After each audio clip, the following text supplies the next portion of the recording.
விஜய் ஆண்டனி நடிப்பில் ககனமார்கன் அப்படிங்கிற திரைப்படம் ரெடி ஆகிட்டு இருக்க அடுத்த படத்தினுடைய டைட்டில் அனௌன்ஸ் பண்ணியிருக்காங்க. அருவி, வாள் இந்த படங்களெல்லாம் இயக்கிய அருண் பிரபு இத்திரைப்படத்தை இயக்க சக்தி திருமகன் அப்படிங்கிற பெயர் வச்சிருக்கிறாங்க. தெலுங்குல பராசக்தி அப்படின்னு பேர் வச்சிருக்காங்க.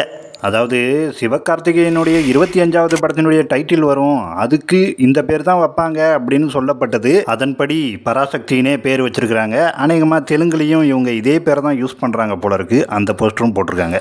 தமிழ் டைட்டில் டீசரும் வந்திருக்கு. இந்த படத்தில் அதர்வா, ஸ்ரீலீலா, ரவி மோகன் இவங்கெல்லாம் நடிச்சிருக்காங்க. அப்புறம் நடிகர் ரவி மோகனுடைய 34வது படத்தின் டைட்டில் டீசர் வந்திருக்கு. என்னடை காட்டுற ஆளுக்கும் சொல்கிற பேருக்கும் சம்மந்தமே இல்லையே அப்படின்னு உங்களுக்கு தோணுச்சுன்னா பதில் அவரே சொல்லுவார். பிக்கி ஸ்வீவு நிர்வாகி பட பெயர்களை பற்றி மிக அழகாக பேசினார். அவர் என்னுடைய பழைய பெயரை உங்களிடம் கொண்டு வந்து சேர்க்க ஆர்வம் காட்டுவது மகிழ்ச்சியே. என்னுடைய பெயருக்கு வருவோம். உங்கள் அனைவருக்கும் என்னை ஜெயம் ரவியாகத்தான் தெரியும். ஆனால் எனக்கு இன்னொரு பெயர் இருக்கிறது. திரையுலகிற்கு வருவதற்கு முன் எனது பெற்றோரால் கொடுக்கப்பட்ட பெயர்.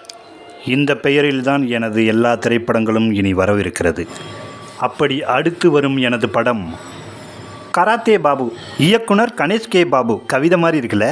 டாடா திரைப்படத்தை இயக்கியிருக்காரு. இந்த படத்துக்கு இசை சாம்சிஎஸ்.